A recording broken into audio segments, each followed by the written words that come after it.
Ito po ay sermon series patungkol po sa buhay po ni Joseph at ni Mary. Kagabi po nagsend ako, parang teaser po siya kagabi. And napakaganda kasi ng pag-aaral niya pag pumapasok na po ang month of December, basta pumasok ang month of December, halos majority sa mga churches, ang mensahe ay patungkol sa kapanganakan ni Jesus Christ kasi nga, Pasko na.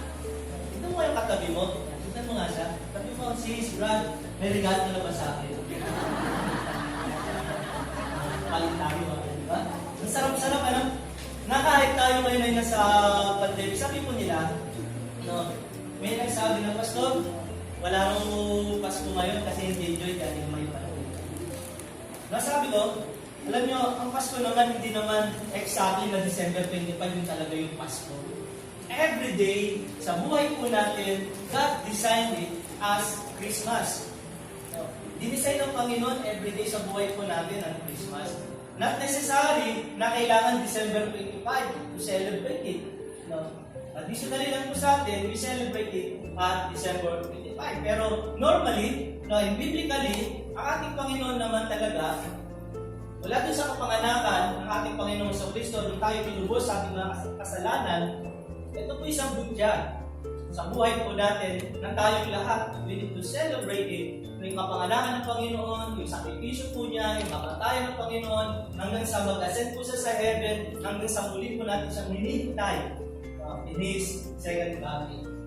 So Joseph and Mary, alam na po natin yan, na ito po yung parents po ni Jesus, ng ating Panginoon. But sa buhay po ni Joseph at Mary, minsan ang alam lang po natin, sila yung magulang ni Jesus May mga lesson po ba tayo na aharin sa kanila? May mga mensahe ba na dapat nating madaanan patungkol sa kanila? Marami.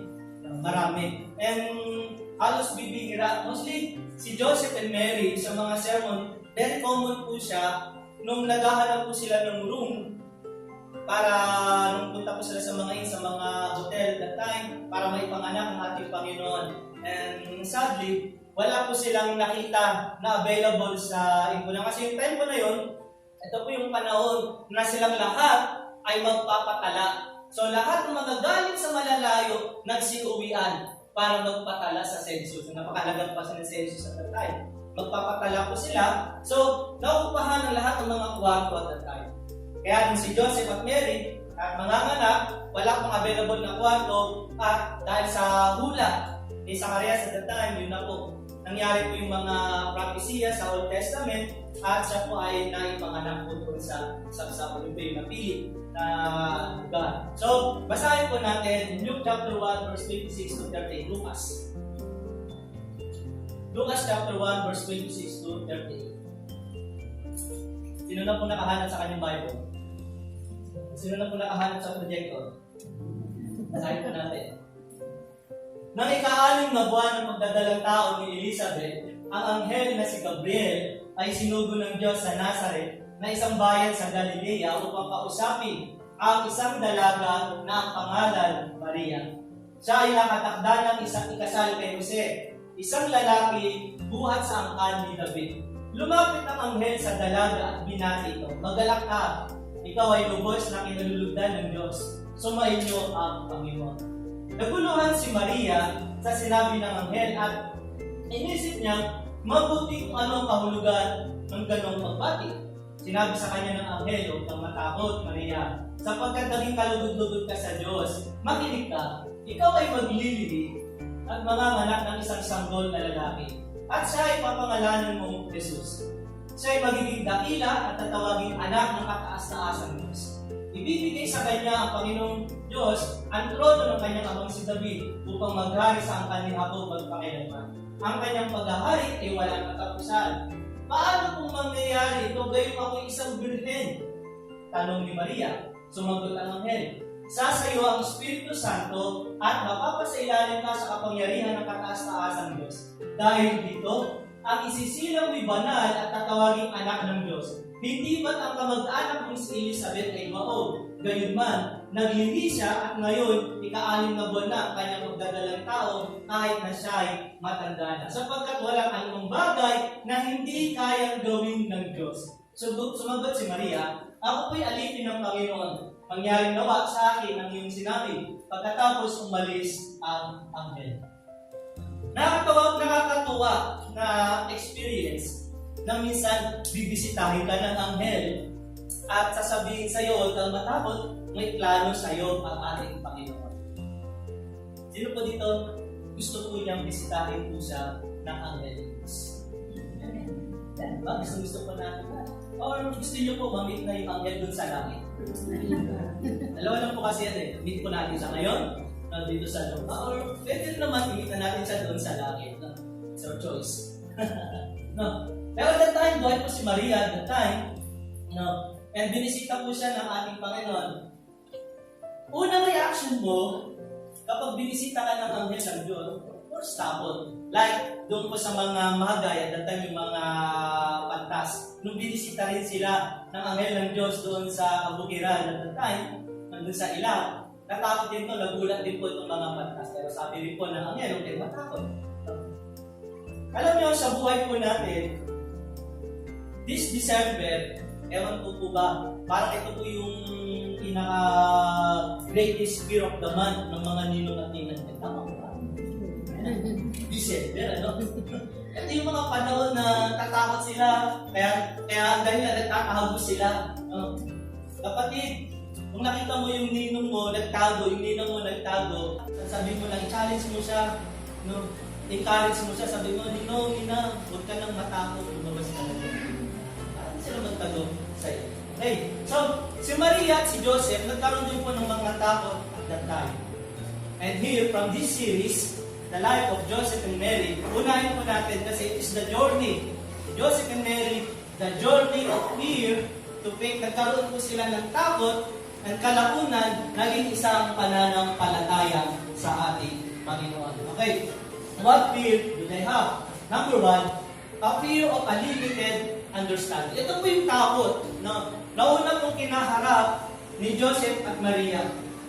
Kulang po sila sa kaalaman. Hindi nila naiintindihan kung ano yung plano ng Diyos. Ang hirap dito nila maunawaan kung ano yung mga sinasabi ng Diyos sa kanilang mga buhay. At napakahirap, no, kapag tayo, ang ating kaalaman ay limited lang. Lalo, di ba? Pag pumasok ka sa isang trabaho, no, IT ka, tapos ang pinasukan mong trabaho, medisina, minsan, no, may mga bagay na papasok ka sa isang trabaho, hindi mo alam yung sitwasyon. Very limited lang yung understanding mo, yung unawa mo, yung kaalaman mo sa mga bagay na yun. Sabihin niyo man sa akin o hindi, magkakaroon kayo ng takot pagpasok mo doon. Bakit? Iniisip mo kasi, ano yung gagawin ko dito? Ano kaya yung magiging trabaho ko dito? Kasi wala tayong idea. Hindi natin alam. Ganun din po ako at that time, nung lumipat ako ang trabaho nun, from dun sa napakahirap, lumipat sa electronics, wala akong alam sa electronics. Pagpasok ko doon, nung i-interview ako ng amo namin, parang lakas na loob ko, ayaw yan. Nung nandun na, ano gagawin ko dito? Bakit ganito? Kasi limited lang yung understanding. At nakakatakot kapag kulang tayo ng kaalaman. Tignan po natin si Maria. Ito yung takot po niya. Luke chapter 1, verse 29 to 30. Lumapit ang anghel sa dalaga at binati ito, "Magalang ka, ikaw ay lubos na kinalugdan ng Diyos, sumayo ang Panginoon." And verse 29, naguluhan si Maria. Ano ito? Oh my God. Ano ito nangyayari? Sino ito? No? Parang gulong-gulo si Maria. No, hindi niya alam. Binati siya ng anghel. Hindi niya alam kung anong sasabihin niya at that time. Si Maria, sabi na naguluhan si Maria, sinabi ng anghel. At inisip niya, mabuti kung anong kahulugan ng ganung pagbati. Inisip niya, anong kahulugan nun? Sa buhay po natin, ang hirap kapag kukunti lamang po yung kaalaman po natin. Tama ba? Pero bilib po ako dito. No? May mga interpreter talaga. Katulad nila Nehemiah, taga-interpret. Ini-interpret nila kung ano yung mga sila. Ini-interpret nila kung ano yung kahulugan ng mga panaginip. At minsan, sabi ko, may mga hawak ng ballpen yun. Kaya kaya naging interpret eh. Kaya lang, interpretasyon niya, number naman. Ano, wala na po ah. Wala naman po nagpapabola sa akin. Okay. Sinabi ng anghel, huwag kang matakot. Ito yung word ng anghel ng Diyos sa akin. Huwag kang matakot. Don't fear, Maria. Alam nyo, kapag tayo takot na takot, dahil kulang ang kalaman po natin, no? Madalas, ang hihirigin po natin, kasi kung takot ka, mas marami kang walang nagagawa eh. Kapag takot ka sa isang bagay, no, ang pinagdaharin mo yung takot mo, mula dun sa maliit na kaalaman mo, mas lalong magugulo, mas lalong hindi mo alam yung mga isasagot mo. Pero the moment na alam mo mag-relax, the moment na alam mo isang duli sa Panginoon, the Word of God sasabihin sa iyo, anak, relax ka lang. Bibigyan kita ng katalino. You know, mga kapatid, lahat po tayo, if you need wisdom, ask nyo lang sa ating Panginoon, bibigyan ka niya. Kung hindi mo alam ang isang bagay, ask mo si Lord. Kung nahihirapan ka sa decision mo sa iyong buhay, nahihirapan ka kung anong gagawin mo sa relasyon mo sa iyong buhay, mag-ask ka kay God, Lord, tulungan niyo po ako. Ano po yung dapat kong gawin? Dapat ko po bang iayos ito? Dapat ko lang po bang tapusin? Yes, natin ang ating Panginoon sapagkat ang kaalaman po natin ay very limited lamang po. Ngunit ang Diyos, sagana po siya sa kaalaman. Okay, sabi po niya, Kawikaan chapter 2 verse 6, sapagkat si Yahweh ang nagkakaloob ng karunungan. Huwag kang magtaka kung bakit ang mga anak ng Diyos ay matatalino. Hindi dahil sa kanilang kakayahan, kundi dahil ang Diyos ang source ng kanilang talino. Binibigyan sila ng kaalaman ng ating Panginoon. I remember, no, yung isang young people, before na ngayon ay teacher na, sa ibang bansa na ngayon, ang tanong niya sa kanyang mama, sabi niya, Ma, bakit ganun? Ang lahat ng anak ng pastor, matatalino. Ayun po yung tanong, ano? Bakit ang lahat ng anak ng pastor, matatalino? Bakit? Kasi, alam nyo, yung source kasi ng talino nila, actually, hindi naman galing sa aming mga magulang. Kundi, yun ay talagang galing sa ating Panginoon. Every time na niluluhod, doon pa lang sa sinapupunan, binubuo pa lang, niluluhod na ng mga pastor nito ang kanilang mga anak na Lord. Tulungan nyo kami, punuin nyo kami ng wisdom, at yung wisdom na yun, namamana ng mga anak. Yan ay kaloob ng ating Diyos. Kapatid, sasabihin ko po sa inyo, walang tao na po. Correct. Niwala ko ba yun? Amen. Walang tao na bobo. Kaya minsan, nalungkot ako, merong isang magulang na sabi niya, ang bobo-bobo mo naman. Sa totoo, wala naman talagang tao na bobo. Lahat po tayo individually, lagi ko sinasabi, may mga kakayahan tayo. May kakayahan ako na hindi nyo kakayahan. May kakayahan ka na hindi ko kakayahan. Individual is unique. So, ibig sabihin, walang tao na bobo. Magaling, lahat po tayo magagaling. Sa biyaya ng ating Panginoon, di magaling ba? May mga parts na magaling ka, hindi niya kagalingan. May mga parts naman kagalingan siya, pero hindi mo kagalingan. So, nagpapakita ng pala naman talagang bobo sa mundo. Sapagkat lahat tayo ay nilikha ng ating Diyos. May Kristo ka man, wala ka mang Kristo sa puso mo, lahat tayo created ng ating Panginoon. Amen. Kaya huwag mo sabihin, kapag sinasabihan ka, uy, bobo ka, huwag kang pumayag. Huwag kang pumayag. Sabi mo lang, kung ikaw ay Kristiyano, sinabi ka ng bobo, huwag kang pumayag. Anak ako ng Diyos. At ang source sa katalinuhan ko, galing sa Panginoon. Ang liwanag, Kawikaan chapter 2 verse 6, sapagkat si Yahweh ang nagkakaloob ng karunungan. Ang kailangan lang po natin, mag-ask tayo sa Kanya ng wisdom. Mag-ask po tayo ng wisdom. In my 20 years, study lang yung edad ko, no? More than 20 years ko po as a pastor na tumatayo ng nangaral. You know, gusto ko pong i-reveal po sa inyo ito. Baka sabihin nyo, si pastor, sanay na sanay ng mangaral. Ito po sasabihin ko siya, every time na matapos, yung moment ko na natatayo na ako, ahakbang na ako dyan, pataas dito, alam nyo, kinakabahan pa rin ako.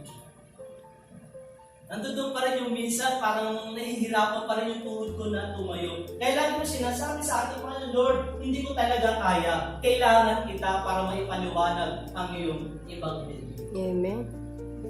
Sa ganon, tinutulungan po tayo ng ating Panginoon. Kapatid, kung ikaw man nahihirapan ka sa buhay mo, mag-ask ka lang kay Lord ng talino, bibigyan ka ng ating Panginoon. At yung mga bagay na hindi mo maunawaan, katulad ni Maria, mauunawaan niya sapagkat binibigyan sila ng Diyos, pinupuno sila ng ating Diyos ng karunungan. Ecclesiastes chapter 2 verse 26, to the person who pleases Him, doon daw sa tao na napapasaya ang Diyos, God gives wisdom, knowledge, and happiness. Kapag pinasaya mo ang Diyos, bibigyan ka ng karunungan, katalinuhan, at ng kagalakan. Everybody say, happiness. Happiness. Si Lord ang source niyan. Kaya, tignan nyo kung ikaw ay Kristiyano, take note of this, kung ikaw ay Kristiyano, kung kiniklaim mo na ikaw ay anak ng Diyos, wala kang dahilan para maging malungkot. Malungkot po ninyo? Nakapixmas lang. Wala tayong dahilan na maging malungkot. Bakit? Sapagkat, kung napapasaya natin ang Diyos, pinupuno niya tayo ng happiness. Binibigyan niya tayo ng Diyos ng katalinuhan. Binibigyan tayo ng Diyos ng karunungan. Alam niyo, ang pinakamabili sa prayer meeting na prayer request, ang pinakamabili na prayer request every prayer meeting, masarap na saan, wisdom and knowledge. Yung lagi, basta tayo, prayer request. Bigyan ako ni Lord ng wisdom and knowledge. Yung lalo sa mga estudyante. Yes! And, ibibigay sa iyo ng Diyos ito kapag ikaw, pinasaya mo ang ating Panginoon. Yung time nito, nandito kayo, natutuwa ang ating Diyos at pupunuin kayo ng Panginoon ng wisdom, knowledge, and happiness. Maturity, sabi niya, maturity. The meaning or definition of maturity is not when we start speaking big things. Hindi nakapagsalita ka, magaling kang magsalita, marami kang nasasabi. Hindi po yun. It is when we start understanding small things. So, kaya na po natin unawain kahit yung mga maliliit na bagay. Yung testimony last Friday, yung isang young people, na sabi niya, since na umaten siya dito sa House of Fellowship, naging pamilya po siya dito, mas lalo po siyang nagiging maintindihin. Mas lalo po niyang nauunawaan yung mga bagay. Hindi ba parang ganun yung point po niya. Mas nagkaroon po siya ng understanding. Siguro dati, konting tugot lang siguro, minsan mainitin ang ulo, hindi niya gusto siguro laging pasigaw. Pero nung na-born again na siya, dito na sa House of Fellowship, naiintindihan na niya. Lalo kapag nag-hi siguro yung nanay niya, anak, pagpasensya mo na itong kamatis okay na, naiintindihan ko po yan, di ba? Yung mga ganun mga bagay, nagkakaroon po tayo ng pagkakaintindihan. Yun po yung tinatawag na maturity because of understanding na binibigay sa iyo ng ating Diyos. Now, can I ask you, sino dito gusto ng understanding na galing sa Diyos? Amen. Ask natin ang ating Panginoon. Number 2, the fear of what people can say. Ito po, this fear is not only to Joseph and Mary, but it also happened to us. Itong takot na ito, natatakot ang karamihan sa atin, hindi dahil sa kung ano yung ginagawa natin, kundi sa kung ano ang sasabihin ng mga tao sa paligid mo natin. Diba?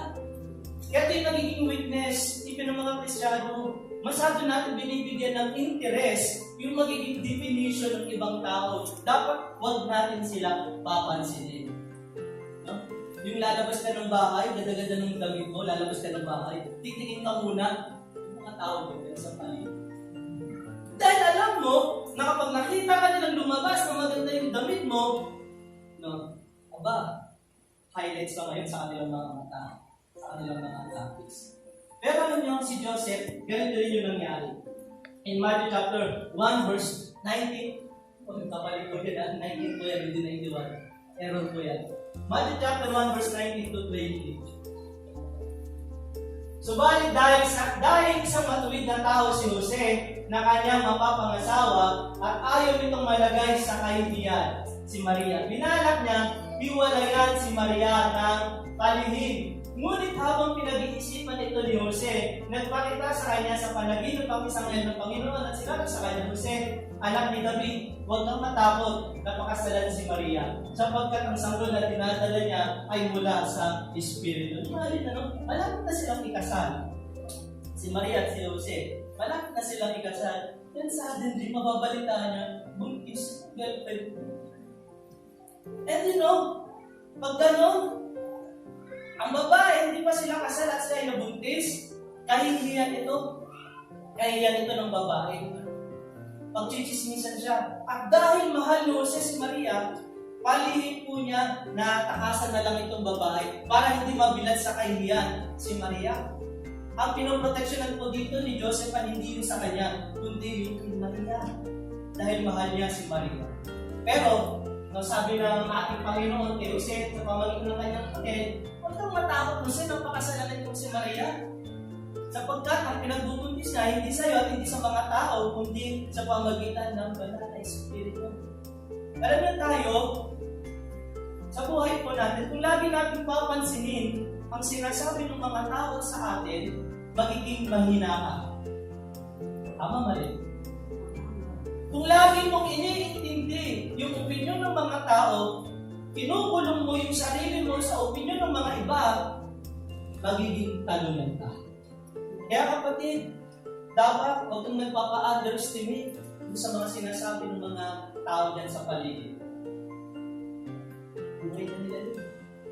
Huwag kang papa-apay. Sabi mo nga sa katabi mo, kapatid, huwag kang papa-apay ko sa chismis. Chismis daw yun. Sabi niya dito, the greatest prison people live in is the fear of what other people do. Hindi ka makagawa kasi iniisip mo yung iniisip ng iba. Hindi ka makapamasyal kasama yung love mo kasi ang iniisip mo kung ano ang sasabihin ng iba. Gusto mo nang i-post yung in relationship ka. Kaya hindi mo magawa. May tigilan ko kasi baka iba siya kung parang mag-comment sa akin ng negative. Kapatid, kung hanggang sa ngayon, ang lagi mong sinasaalang-alang ay kung ano ang sasabihin ng iba sa iyo, walang mangyayari sa buhay mo. Amen?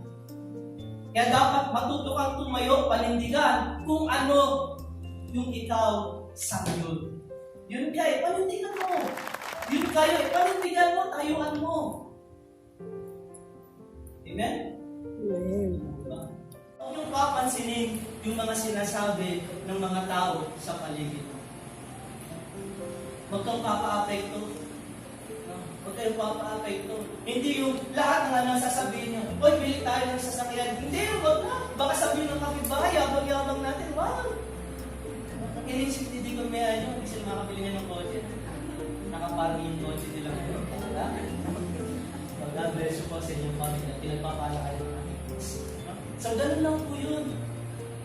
Huwag kayong ma-intimidate, huwag kayong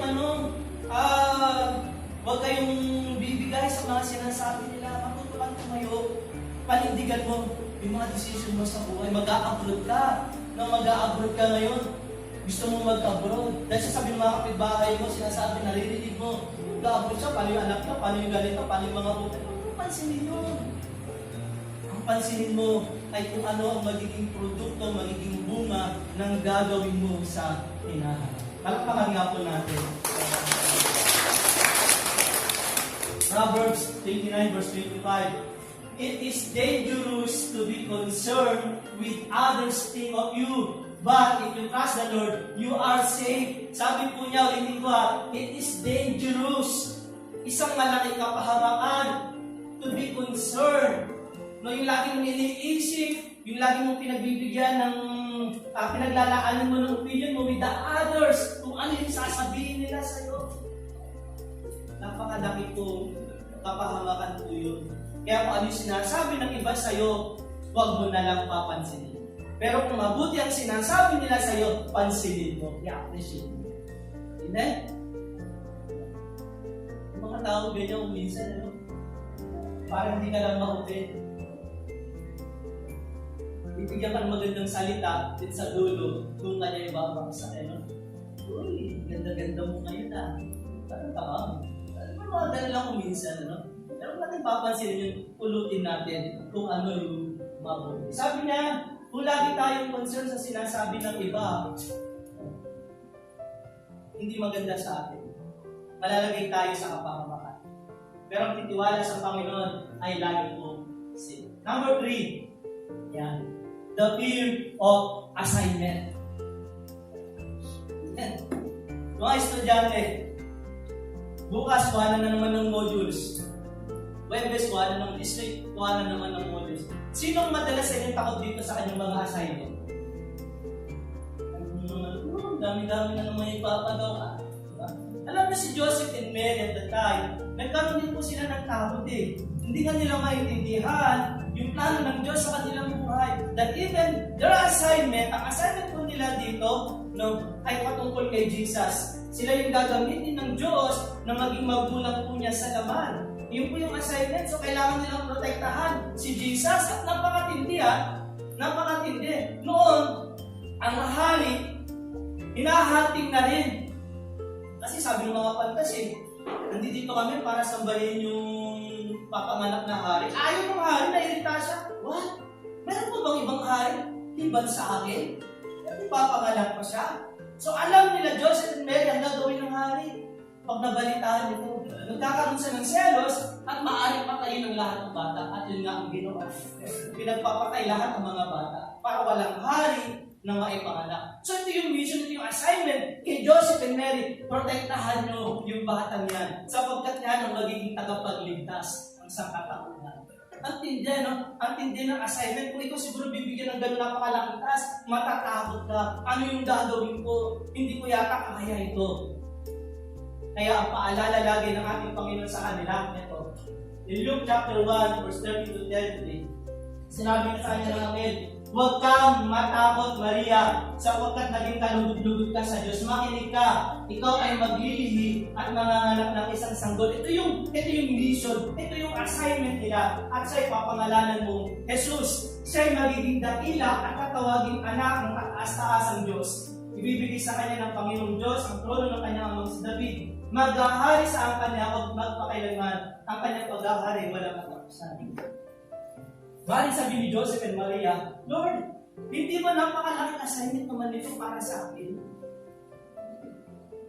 Alam nyo, kapag tayo binigyan ng Diyos na assignment, huwag mong iisipin na ito ay pabigat sa iyo. Kapag mayroong pinagawa ang Diyos sa buhay mo, huwag mong iisipin na ito ay pabigat para sa buhay mo. Everybody say amen. Kapag tinuturuan ka ng Diyos kung ano yung gagawin mo, huwag mong isipin na yan ay pabigat sa buhay mo. Huwag mong isipin na yan ay kapapahamak mo. Kapagkat ang katotohanan, kapag binigyan ka ng Diyos ng assignment, listen to me, kapag binigyan ka ng Diyos ng assignment, ito ay pagpapala sa buhay mo. Sabi po niya dito, ang assignment na binibigay sa iyo ng Diyos ay hindi parusa, kundi ito ay isang pagpapala, lalo kung ito ay gagawin mo ng may pagpupusa. Kaya dito sa mga ministry sa iyo. Consider ito as an assignment sa buhay mo dito. Maluwag mo ba itong ginagawa? Bukan ba ito sa puso mo na ginagampanan yung mga ministry nyo dito? Kung gano'n na makitaan ng Diyos sa buhay nyo na bukal ito sa puso nyo, mga kapatid, pagpapalain kayo din ng Diyos, and you will become effective sa bagay po na yan. Pero kapag ginagawa mo ito as a part na, o libangan na lang sa buhay mo, na wala ng katapatan sa puso mo, hindi natutuwa ang Diyos sa mga bagay niya. Kaya nga si Joseph and Mary, makita po natin na, Lord, ang hirap naman yata ng task na ito. Pwede nilang isipin yun. Bagamat wala din na ilagay. Ang proteksyonan ng isang sanggol. Napakahirap na task. Pero ginawa po nila, tiniis po nila kung ano yung mga mangyayari for that assignment. At ang nangyari, nagtagumpay sila at naging pagpapala sila. Kaya naman, ang pangalang Joseph and Mary, halos lagi na lamang po naaalala. Gayon din naman mga kapatid, ikaw, na anak ng Diyos. Ang lahat ng gagawin mo na para sa Panginoon, kikilalanin yan hanggang sa mga susunod na henerasyon. Dati si ganito, siya yung tuturo sa akin ng ganito. Bakit? Kasi nakita ng Diyos, ginawa mo yung assignment mo. Matthew chapter 25, verse 23. These masters replied, kapag ginawa ng Diyos, kapag nakita ng Diyos na ginagawa mo ang assignment mo ng mayroon pong katapatan, ginagawa mo yung pinapagawa ng Diyos sa buhay mo, na mayroong kabaitan, kabutihan sa puso mo, ito ang tugon ng Diyos sa iyo. Matthew chapter 25, verse 23. His masters replied, good job, you're good and faithful servant. You prove that you would be trusted with a small amount. I will put you in charge of a large amount. Come and share your master's happiness. Ang sarap, ano? Dahil lang doon sa maliit na ginawa mo sa Panginoon, haharap ka sa ating Diyos at sasabihin sa iyo ng ating Panginoon, halika, good job. Yung mga bata, pag sinabi ng kanilang mga teacher, good job, alam nyo, yung damdamin ng mga bata, dahil pa nilang nanalo sa loto, dahil pa nilang nagkaroon ng sasakyan, doon lang sa word na good job, tuwang-tuwa na yung mga bata. Talaga sasabihin mo, Mama, ang sabi ng teacher namin, good job daw ako. Saan pala sa pakiramdam, ano? Nasasabihin ka, good job. Siguro mas masarap pa yan kapag ang Diyos ang nagsabi sa iyo, anak, sa ginagawa mo, good job. Hindi lang good job ang sasabihin sa iyo. Ang sabi niya, you're a good and faithful servant. Ikaw ay mabuti, ikaw ay matapat na aking lingkod. At hindi po doon magtatapos, ang sasabihin niya, come and share your master's happiness. Halika, makiisa ka sa aking kagalakan. Sapagkat sabi niya, you prove that you can be trusted with a small amount. I will put you in charge of a large amount. Yung assignment mo, maliit na amount lang yan. Pero kapag ikaw ay pinagkatiwalaan dyan at naging effective ka, nag-faithful ka, sabi ng Panginoon, good job sa buhay mo. Listen to me, mga kapatid. Maraming assignment na binibigay sa atin ng Panginoon. Sa trabaho mo, may mga assignment ka na pinapagawa dyan ng ating Diyos. At minsan, hinihintay ka niya na magawa mo yan. Sasabihin sa'yo ng Panginoon, sa mga magulang, marami rin kayong assignment sa loob ng inyong pamilya. Assignment para sa inyong mga anak, kung paano nyo sila tratuhin, kung paano kayo maging magulang sa kanila. At kapag naging matapat kayo sa katungkulan na yan, sa assignment na yan, sasabihin sa inyo ng ating Panginoon, good job. Maging tapat ng magulang sa inyo. Sa bawat isa sa atin, sa relasyon nyo, narating ang time, sabi ng Panginoon, good job na, naging tapat. Sa ministry nyo, sasabihin ng Panginoon, good job na, naging tapat ka. Sa lahat-lahat, even sa mga business ko ninyo, sasabihin ng Panginoon na, good job, naging tapat ka yan. At kapag sinabi ng Diyos sa iyo, good job, naging tapat ka, pagkakalooban ka pa ng Diyos ng mas malaki pang assignment, mas malaki pang pagpapala, kasi alam ng Diyos na kaya mo. Alam ng Diyos, pinagtatagumpayan mo. Dito po si Ate Cassandra. Kung saan, meron po siyang battle na kinakaharap sa kanyang buhay. Minsan nagtanong sa akin ng misis ko, sabi niya, bakit ba ina-allow ni Lord yung mga ganitong paghihirap sa buhay ng mga anak? Sabi ko, simple lang ang sagot ko. Inalaw ito ng Lord sa kanilang buhay dahil alam ng Diyos, tapat silang naglilingkod sa ating Panginoon. Kapatid, hindi ka naman bibigyan ng Diyos. Hindi ka bibigyan ng Diyos sa mga pagsubok na hindi mo kaya. Dahil alam ng Diyos kung gaano yung katapatan mo. At hanggang sa huli, kung maipapakita mo na naging tapat ka sa mga tungkulin na yan, naging tapat ka sa buhay mo, naging tapat ka sa paglilingkod sa ating Panginoon. Hindi ka matatakot maging sa kamatayan. Dahil alam mo, Diyos ang sasalubong sa iyo at sasabihin sa iyo ng ating Diyos, anak, good job. Hindi ka bumitaw sa iyong pananampalataya. Anak, good job na magtiisan mo ang paghihirap. Share your master's happiness. Makikalak ka sa akin. Lahat po tayo may mga takot.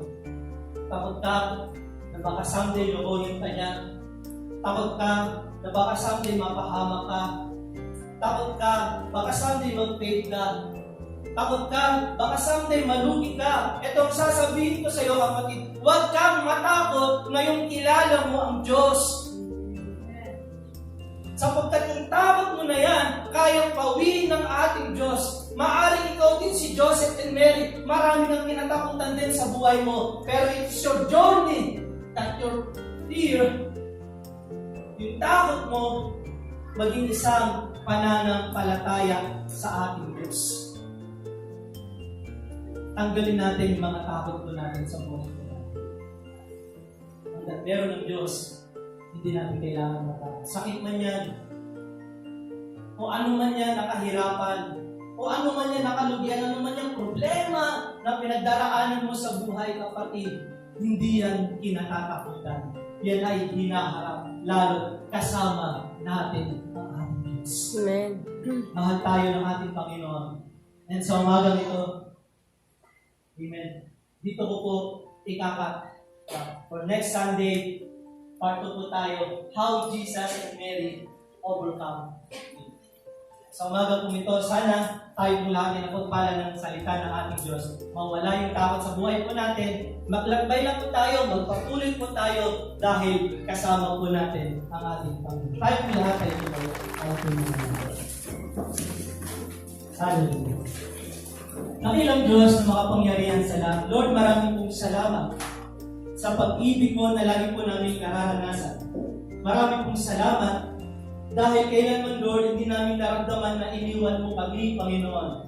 Maging itong panahon that we are in pandemic, hindi po namin ramdam na ikaw ay malayo sa amin. Bagkus, Panginoon, lagi pa nga namin nararanasan yung sarap ng biyaya mo, yung sarap ng pag-ibig mo sa aming mga buhay. And now, Lord, ilang days na lang, ilang weeks na lang, patapos na po kami sa 2020.